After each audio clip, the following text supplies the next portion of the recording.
ஒரு 8 வயது சிறுவனுக்கு நாய்க்குட்டி வளர்க்கணும் அப்படிங்கிறது ரொம்ப நாளாக அவனுடைய ஒரு ஆசை, ஒரு கனவுங்க.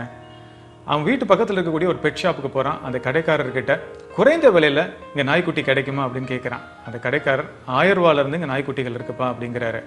அவன் சந்தோஷமாக வீட்டுக்கு வரான். அவன் வீட்டு உண்டியலை எடுத்து அன்னையிலேருந்து என்ன பண்ணுறான் அப்படின்னா, அவனுக்கு கிடைக்கிற பணத்தெல்லாம் அதுக்குள்ளே போட்டு அவன் சேர்த்து வைக்கிறாங்க. சில மாதங்கள் கழித்து அவன் எண்ணி பார்க்கும்போது அந்த 1000 ரூபா பணம் சேர்ந்துருச்சு. உடனே அந்த பணத்தை எடுத்துட்டு அந்த கடைக்காரர்கிட்ட போகிறான்.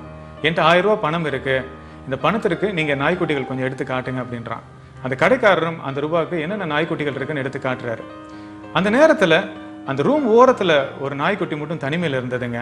கடைக்காரர் பார்த்து கேட்குறான், இந்த நாய்க்குட்டி என்ன விலை, இது நீங்கள் கொடுப்பீங்களான்னு சொல்லி கேட்குறான். அந்த கடைக்காரர் சிறுவன் கிட்ட சொல்கிறாரு, ஒன்னால் இந்த நாய்க்குட்டியை வளர்க்க முடியாது, ஏன்னா இந்த நாய்க்குட்டிக்கு பிறவிலேருந்தே ஒரு கால் கிடையாது, நானே இந்த நாய்க்குட்டி என்ன பண்ண போறேன்னு தெரில அப்படின்னு சொல்லி கடைக்காரர் சிறுவன் கிட்ட சொல்கிறாரு. உடனே சிறுவன் கடைக்காரர்கிட்ட கேட்குறான், உங்கள் கடையில் விலை உயர்ந்த நாய்க்குட்டி என்ன விலை அப்படின்னு. கடைக்காரர் 4000 ரூபா அப்படிங்கிறாரு. அண்ணே கொஞ்சம் வெயிட் பண்ணுங்க, நான் வீட்டு வரைக்கும் போயிட்டு வரேன் அப்படின்னு சொல்லிட்டு அந்த சிறுவன் அவன் வீட்டுக்கு போகிறான். அந்த சிறுவன் அவங்க அப்பா கிட்ட போய், அப்பா எனக்கு பிடிச்சமான நாய்க்குட்டி வாங்குறதுக்கு எனக்கு மேலும் ஒரு 3000 ரூபா பணம் தேவைப்படுது, வரக்கூடிய தீபாவளி பொங்கல் இதுக்கெல்லாம் எனக்கு புது ட்ரெஸ் வேணாம், எனக்கு விளையாட்டு பொருட்கள் எதுவும் வாங்கி தராதிங்க, எனக்கு பிடிச்சமான நாய்க்குட்டியை நான் வாங்கணும்ப்பா அப்படின்னு சொல்லி ரொம்ப ஆத்மார்த்தமாக கேட்குறான். அவருடைய மகன் இது வரைக்கும் அவர்கிட்ட இப்படி எதுவும் ஆசையை கேட்டதில்லை. உடனே அவர் என்ன பண்ணுறாருன்னா 3000 ரூபா பணத்தை அவன்கிட்ட கொடுக்குறாரு. அந்த சிறுவன் அந்த பணத்தை வாங்கிட்டு அந்த கடைக்காரர்கிட்ட போய் 4000 ரூபா கொடுக்குறான். கடைக்காரர் என்ன பண்ணுறாருன்னா அங்கே இருக்கக்கூடிய காஸ்ட்லியான நாய்க்குட்டிகள்லாம் எடுத்து காட்டுறாரு, அதாவது விலை உயர்ந்த நாய்க்குட்டிகளை காட்டுறாரு.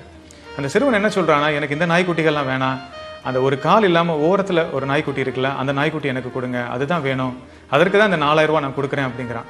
அதற்கு அந்த கடைக்காரர் சொல்கிறாரு, இப்போ நான் இது சும்மா கூட கொடுப்பேனே, இதுக்கு எதுக்கு 4000 ரூபா நீ கொடுக்குற அப்படின்னு சொல்லி அவர் ஆச்சரியத்தோட அந்த சிறுவன்கிட்ட சொல்கிறாரு. அந்த சிறுவன் கடைக்காரரை வற்புறுத்தி 4000 ரூபா கொடுத்துட்டு அந்த ஒரு கால் இல்லாத நாய்க்குட்டியை அவன் எடுத்துகிட்டு கிளம்புறாங்க. அப்போ கடைக்காரர் சிறுவன்கிட்ட கேட்குறாரு, தம்பி எனக்கு ஒரு சந்தேகம், என்ன காரணத்துக்காக இந்த நாய்க்குட்டிக்கு இவ்வளோ பணம் கொடுத்துட்டு நீ இதை எடுத்துகிட்டு போகிற, அதை மட்டும் எனக்கு சொல்லு அப்படிங்கிறாரு. உடனே அந்த சிறுவன் கண் கலங்கிட்டு அவனுடைய வலது காலை தூக்கி காட்டுறாங்க. அந்த சிறுவனுக்கு ஒரு கால் கிடையாதுங்க, செயற்கை கால் பொருத்தப்பட்டிருக்கு. இதை பார்த்தவுடன் அந்த கடைக்காரர் கண்களில் கண்ணீர் வந்துருச்சுங்க.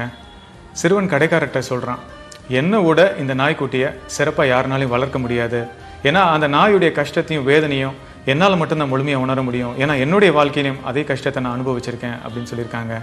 நம்முடைய வாழ்க்கையிலையும் அன்பையும் கருணையும் மையப்படுத்தி தாங்க நம்ம வாழணும். ஆனால் நம்ம ஏதோ 1000 வருஷத்துக்கு மேலே வாழ போகிறோம் நம்ம நினச்சிட்டு இருக்கோங்க. நம்ம எல்லாருமே நம்ம வாழ்க்கையில் மரணத்தை நோக்கி தாங்க பயணம் பண்ணிட்டு இருக்கோம். ஒரு பெரிய கியூவில் நம்ம எல்லாருமே நின்றுட்டு இருக்கோம், நீண்ட வரிசையில் நிற்கிறோம். நமக்கு முன்னாடி எத்தனை பேர் நிற்கிறாங்கன்னு நமக்கு தெரியாதுங்க. நமக்கான நேரம் எப்போ வரும் நமக்கு தெரியாது, எப்போனாலும் இந்த பூமியை விட்டு நமக்கு போகலாம். அதே மாதிரி வரிசையில் பின்னாடி போய் நம்மளால் நிற்க முடியாதுங்க. நம்ம வாழ்க்கையை கருணையுள்ளத்தோட நம்ம வாழணுங்க. இறக்கும் தருவாயில் இருக்கக்கூடிய நபர்களுக்கு மிக அதிகமான குற்ற உணர்வு இருப்பதாக ஆராய்ச்சியாளர்கள் சொல்கிறாங்க. அதுவும் குறிப்பாக சக மனிதர்களை வாழ்ந்த காலகட்டத்தில் இன்னும் அதிகமாக நேசிச்சிருக்கலாம், இன்னும் அவங்க கிட்ட கருணை உள்ளத்தோடு நடந்திருக்கலாம், அவங்கள மன்னிச்சிருக்கலாம் அப்படிங்கிற அந்த வேதனை தான் அவங்களுக்கு அதிகமாக இருக்கிறதா ஆராய்ச்சியாளர்கள் சொல்கிறாங்க. அதே இறக்கும் தருவாயில் நம்ம சக மனிதர்கள்கிட்ட அன்பையும் கருணையும் வெளிப்படுத்தலன்னு வேதனைப்படணுங்க. வாழும்போதே சக மனிதர்களை நம்ம நேசிக்கணுங்க, கருணை உள்ளத்தோட நம்ம நடந்துக்கணுங்க. எங்களை காயப்படுத்தி வேதனைப்படுத்துறவங்க கிட்ட நாங்கள் எப்படி கருணை உள்ளத்தோட அன்பை வெளிப்படுத்த முடியும் அப்படிங்கிற கேள்வியை என்கிட்ட நிறைய பேர் கேட்டிருக்காங்க. உங்களை ஒருத்தர் காயப்படுத்துகிறாங்க, உங்களை வேதனைப்படுத்துகிறாங்கன்னா ஒரு விஷயத்த நீங்கள் புரிஞ்சுக்கோங்க, அவங்களுக்குள்ள தீராத சோகம் அவங்களுக்குள்ள அடங்கி இருக்கு, அதனுடைய வெளிப்பாடு தான் இது அப்படிங்கிறத புரிஞ்சுக்கோங்க. அந்த மாதிரி நேரத்தில் நீங்கள் உங்களுக்குள்ள அமைதி காக்கணுங்க. அப்படி இல்லாமல் நீங்கள் ரியாக்ட் பண்ணீங்கன்னா, நீங்களும் கோபப்பட்டீங்க அப்படின்னா அந்த சூழ்நிலை ரொம்ப மோசமாயிடுங்க.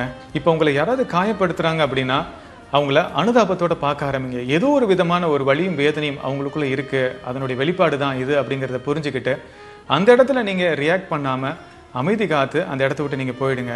இப்படி நீங்கள் செய்யும்போது கொஞ்ச நேரத்தில் என்ன ஆகும் அப்படின்னா அவங்களுக்குள்ள ஏதோ ஒரு விதமான ஒரு மாற்றம் வருங்க. ஏன்னா நீங்கள் வெளிப்படுத்தின அந்த பாசிட்டிவான அதிர்வலைகள் அவங்களுக்குள்ள தாக்கத்தை ஏற்படுத்தி அவங்களே உங்ககிட்ட வந்து மன்னிப்பு கேட்பாங்க. இப்படி செய்யாமல் உங்களை காயப்படுத்தினவங்க கிட்ட திருப்பி நீங்களும் பதிலுக்கு அவங்கள காயப்படுத்தின மாதிரி பேசுனீங்க அப்படின்னா அவங்கக்கிட்ட உங்களால் எந்த மாற்றத்தையும் ஏற்படுத்த முடியாதுங்க. அதனால தான் உறவுகள் சம்மந்தப்பட்ட பிரச்சனைகள் இப்போ அதிகமாக வருது.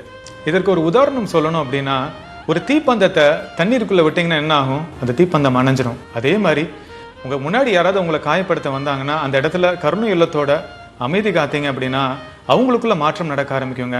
அவங்களுடைய குணாதிசயத்தை அவங்களால நிச்சயமா மாற்றி அமைக்க முடியும். மற்றவர்கள் நம்மளை காயப்படுத்துற மாதிரி பேசும்போது நம்ம கிட்டயும் ஏதாவது தவறு இருக்கா அப்படிங்கறத நம்ம சிந்திச்சு பார்க்கணுங்க.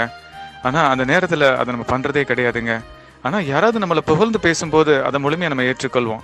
அப்படி இல்லாமல் என்ன நோக்கத்துக்காக மற்றவர்கள் நம்ம கிட்ட இப்படி பேசுறாங்க அப்படிங்கிற புரிதலோடு வாழும்போது தான் வாழ்க்கையில் நம்மளால முன்னேற முடியுங்க. மனிதர்களில் நல்லவங்க கெட்டவங்கன்னு யாரும் இல்லைங்க.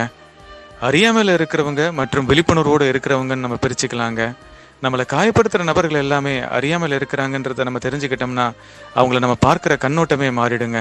அதே மாதிரி விழிப்புணர்வோடு இருப்பவங்க எக்காரணத்தை கொண்டும் யாரையும் காயப்படுத்த மாட்டாங்க.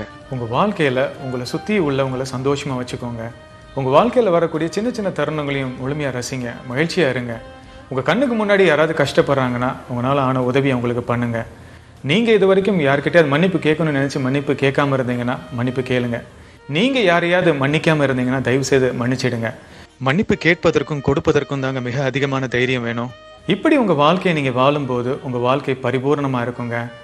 மரணமே உங்கள் முன்னாடி வந்து நின்றா கூட அதை துணிச்சலை நீங்கள் எதிர்கொள்வீங்க. இந்த வீடியோவை லைக் பண்ணி ஷேர் பண்ணுங்கள். என்னுடைய YouTube channel doctor Vignesh Shankar நீங்கள் சப்ஸ்கிரைப் பண்ணுங்கள். நன்றி.